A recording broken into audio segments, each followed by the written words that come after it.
Olá, amigos do Centro Espírita Deolindo Alves. Meu nome é Paulo e venho hoje colaborar com essa nossa atividade de estudo do Evangelho segundo o Espiritismo. Para hoje, daremos continuidade a esse estudo sobre o capítulo 7, cujo tema é Bem-aventurados os pobres de espírito, especificamente no itens 11 e 12, que trata do orgulho e da humildade. Inicialmente, eu gostaria de pedir a todos que buscássemos uma conexão com os nossos mentores espirituais e iniciássemos esse nosso encontro com um agradecimento.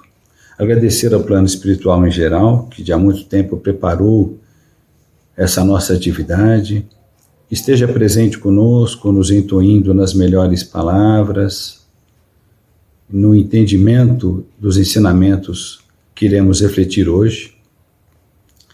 Agradecer aos mentores e dirigentes do Centro Espírita Deolindo Alves por esta proposta de trabalho e de atividade.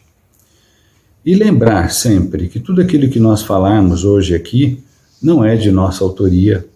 Nós apenas nos debruçamos sobre o estudo e o trabalho de outros irmãos que vieram antes de nós. Em cima desse nosso debruçar, trazemos as nossas reflexões. Então, que nós possamos hoje ser um bom instrumento a serviço da espiritualidade. Muito bem, para falarmos do Evangelho segundo o Espiritismo, capítulo 7, Bem-aventurados os pobres de espírito, é importante a gente situar que essa bem-aventurança ela está contida no Sermão da Montanha, né? Então, para quem tiver curiosidade de fazer uma leitura diferente, um estudo diferente, e quiser buscar um estudo sobre os ensinamentos, né, a base de ensinamentos do Cristo, a gente vai encontrar no texto bíblico, no Evangelho de Mateus, capítulo 5 a 8. Né? E tem outras abordagens desse tema, e a gente vai trazer duas aqui para a gente poder compor a nossa reflexão. Uma delas tem um livro chamado Bem-aventurados os Simples. Esse livro foi ditado pelo Espírito Valerian, psicografado por Valdo Vieira, que foi um companheiro de trabalho de Chico Xavier. E no prefácio desse livro, Emmanuel traz uma introdução até poética a essa visão, né, desse ensinamento, dessa base de ensinamento do Cristo. Então Emmanuel vai mandar assim: e subindo ao monte, diante da multidão, o Cristo, acima de tudo, destacou aqueles que o seguiam, despojados da embriaguez gerada pelo vinho da ilusão, e comoveu-se ao fitá-los.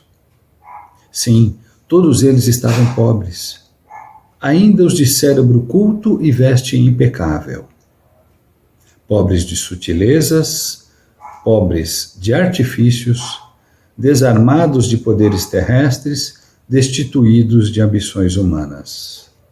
Enterneceu-se Jesus, compreendendo que somente sobre eles, espíritos exonerados da mentira e desenfaixados do personalismo inferior, é que poderia edificar as construções iniciais da Boa Nova, e situou-os em primeiro lugar na glória celeste, proclamando: Bem-aventurados os simples de espírito, porque deles é o reino dos céus. Então vejam, o Sermão da Montanha já abre com essa proposta, né, de enaltecer a simplicidade de espírito. Pensando neles, os companheiros reencarnados, despretensiosos e sinceros, que desejam aprender com a verdade, Valerian escreveu esse livro. Entregando-o, pois, aos amigos de esperança firme e coração singelo, rogamos ao Divino Mestre nos faça a todos também simples, a fim de que nos identifiquemos com a grandeza simples do autor e nos coloquemos igualmente à sombra acolhedora da bem-aventurança. Assina Emmanuel, em Uberaba, 31 de março de 62.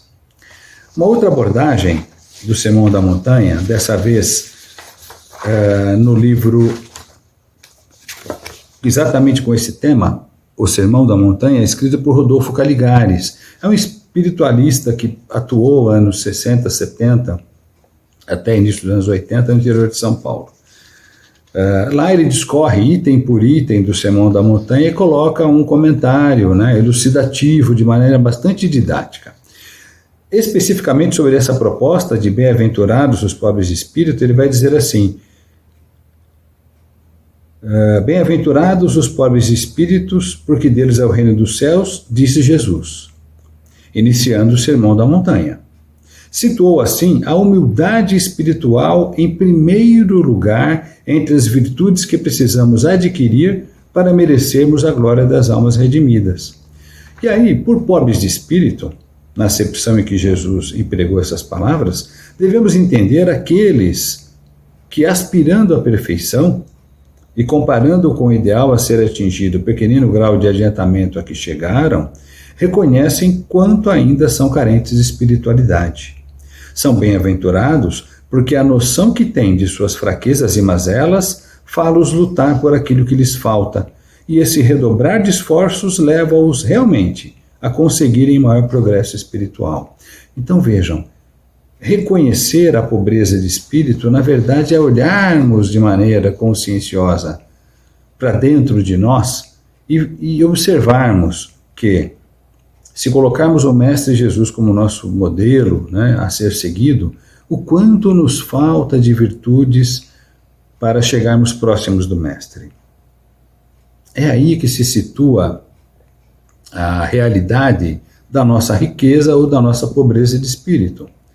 Gosto de fazer uma analogia dizendo o seguinte: imagine que iremos fazer uma viagem para a pátria espiritual e que na bagagem que levaremos só podemos colocar as nossas virtudes. O que levaremos de fato? O que ainda nos falta? O que ainda está por incompleto? Né? Então é com essa consciência daquilo que ainda nos falta como caminho evolutivo que nos colocamos como pobres de espírito. Né? Certamente porque o próprio Mestre Jesus disse que ele veio para aqueles que estão doentes. Né? Ele veio para aqueles que, reconhecendo-se ainda pecadores ou imperfeitos, querem buscar uma melhoria, querem buscar esse caminho evolutivo. Né? E a colocação da humildade de espírito como a primeira das beatitudes parece então para a gente que não é uma coisa fortuita, mas ela foi colocada de maneira proposital, né? Porque a nossa felicidade, a felicidade futura de cada um de nós, ela depende muito do conceito que a gente faça de nós mesmos. E aí chegamos então ao nosso tema central da reflexão de hoje, o orgulho e a humildade. Lembrando que esses dois itens abrem o trecho do Evangelho chamado Instruções dos Espíritos. Só lembrando que Instruções dos Espíritos são aquelas comunicações recolhidas por Kardec, compiladas e agregadas ao texto do Evangelho de acordo com o seu tema. Né?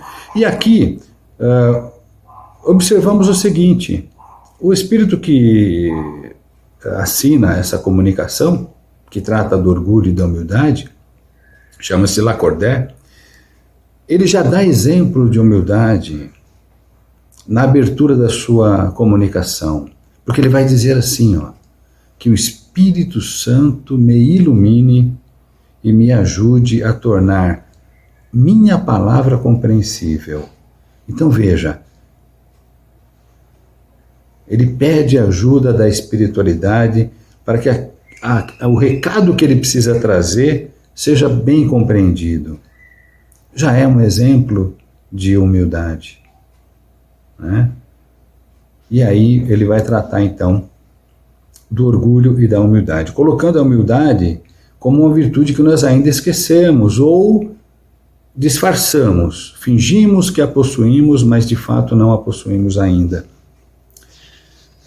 E por outro lado, ele coloca o orgulho como um terrível inimigo da humildade. E, de fato, são dois conceitos bem opostos, né? Lembrando que, ele vai dizer aqui, todos nós somos iguais na balança divina. Todos nós, lembrando, todos nós fomos criados simples e ignorantes por Deus. Simples porque vamos adquirir as virtudes através dos nossos esforços. Ignorantes porque vamos buscar o conhecimento, vamos buscar o entendimento das coisas, né? Mas todos nós criados iguais, simples e com enorme potencialidade para atingirmos o nosso caminho evolutivo. Cada um no seu tempo, cada um aprendendo uma lição de maneira mais fácil ou menos fácil, mas todos nós com o potencial de evolução, de melhoria contínua. E ele vai dizer assim, todos os espíritos são da mesma essência, somente as virtudes nos distinguem aos olhos de Deus. Então, o que nos diferencia aos olhos de Deus são as virtudes que já adquirimos. É aquilo que eu coloquei agora há pouco da bagagem que já carregamos. E aqui gostaria de pedir a vocês uma outra reflexão. Muitas vezes quando oramos, pedimos assim, né? No próprio Pai Nosso falamos, né? Afastai todo mal de nós, né? Livrai-nos do mal, né? Livrai-nos do mal. Mas o mal que mais devemos temer e combater é aquele que ainda exista dentro de nós. Porque ainda carregamos pequenas sementes ainda, né? De mau comportamento, de mal atitude, né?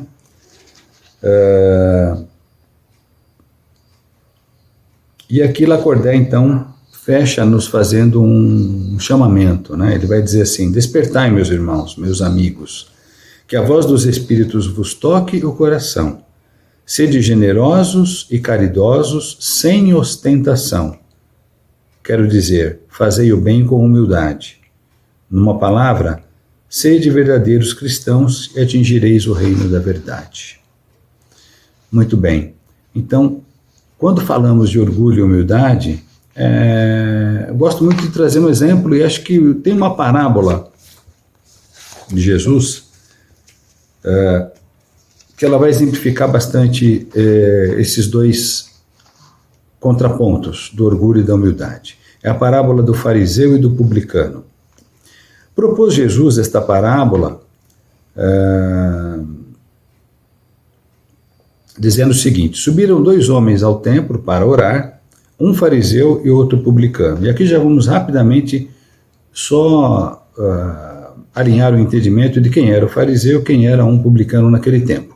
O fariseu eram os seguidores, né, de uma seita do judaísmo. Eles zelavam muito pelos atos, né, de tradições religiosas, cumpriam as práticas exteriores, né, mas eram, na verdade, muito orgulhosos, mesquinhos, né, secos de coração. Muito bem. Os publicanos eram os cobradores de impostos, muito mal vistos pela população em geral, que não gostavam de ter que pagar tributo a Roma, né? Mas eles tinham a função de cobrar os impostos. Muito bem. Entraram os dois no templo para orar. O fariseu colocou-se de pé, altivo, né? E dizia assim: graças te dou, meu Deus, por não ser como os outros homens, que são ladrões, injustos e pecadores. E não ser também como é aquele publicano. Eu, por mim, jejuo 2 vezes por semana e pago o dízimo de tudo quanto possuo. Já no seu canto, ajoelhado, o publicano sequer ousava erguer os olhos para o alto. Escondia o rosto, batia no peito e exclamava: meu Deus! tende piedade de mim que sou pecador. E Jesus arremata, né, o conceito dessa parábola dizendo que o publicano voltou para casa justificado e o fariseu não. Porque todo aquele que se exalta será humilhado e todo aquele que se humilha será exaltado. Fica muito claro aqui que o fariseu, ele sequer se preocupou em agradecer a Deus, né? Ele nem se lembra de agradecer a Deus, né? E ainda se coloca como sendo o único filho de Deus correto, né? Porque ele diz assim, ó, não sou igual a todos os outros homens, então todos os demais são pecadores, né? Só ele era o santo. E já o publicano, reconhecendo que era um ser imperfeito, simplesmente pede piedade a Deus, né? Então nós, antes de qualquer outra coisa, devemos sempre lembrar de agradecer a Deus. Agradecer por todas as bênçãos que a gente tem recebido. Agradecer por todos os livramentos que às vezes a gente nem percebe, mas somos credores, né?